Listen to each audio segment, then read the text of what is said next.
భవానీ మందిరం వద్ద ఉన్నాము. ఎన్నో ఏళ్ళుగా ఈ ప్రాంత వాసులకు వేలాది భక్తజనులు ఆరాధ్య దైవంగా భావిస్తూ తమ తమ కోరికలు నెరవేర్చుకోవడానికి ప్రతినిత్యము ఈ మందిరానికి వస్తుంటారు. ఈ మధ్య దసరా నవరాత్రి ఉత్సవాలు, శివరాత్రి ఉత్సవాలు, అనేక ఉత్సవాలు అంగరంగ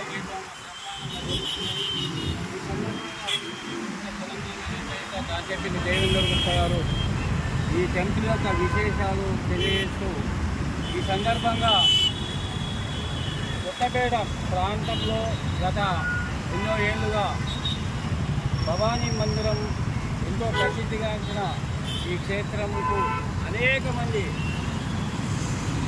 దూర ప్రాంతాల నుంచి కూడా విశేషంగా భక్తజనులు వచ్చి వారి వారి కోరికలను నెరవేర్చుకుంటారు.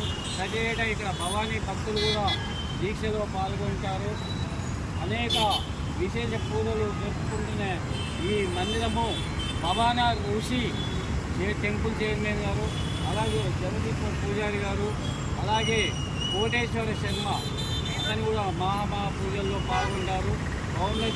ఫౌండర్స్ అలాగే వేణు మేనేజర్ గారు ఈ దసరా ఉత్సవాల ఏర్పాటు సందర్భంగా ఆర్యవైశ్య బంధువు గుప్తా రమేష్ గుప్తా గారు కన్వీనర్గా ఈ మధ్యన ఒక చిన్న కమిటీ ఏర్పాటు చేసి ఆ కమిటీ ఆధ్వర్యంలో కూడా అంతకుముందు అద్భుతంగా జరిగే పూజలు ఇప్పుడు ఇంకా మహాద్భుతంగా జరుగుతున్నాయి. ఎందుకంటే ఆర్యవైశ్య బంధువులు ఎక్కడ ఉన్నా కానీ వారి యొక్క సేవలు ఇంకా అమోఘంగా చేస్తారు కాబట్టి మహా అద్భుతంగా సేవలు జరుగుతున్నాయి.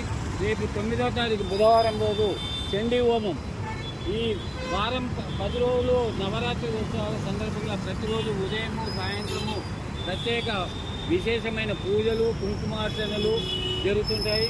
రేపు బుధవారం 9వ తారీఖు చండీ హోమం, అలాగే 12వ తారీఖు శమి పూజ మహోత్సవము, వాహన పూజ కూడా ఉంటుంది. కావున మీరు ప్రతి భక్తురాలు ఇక్కడికి విచ్చేసి కొత్తపేట భవానీ మందిర్ యొక్క టెంపుల్కి విచ్చేసి అమ్మవారి దీవెన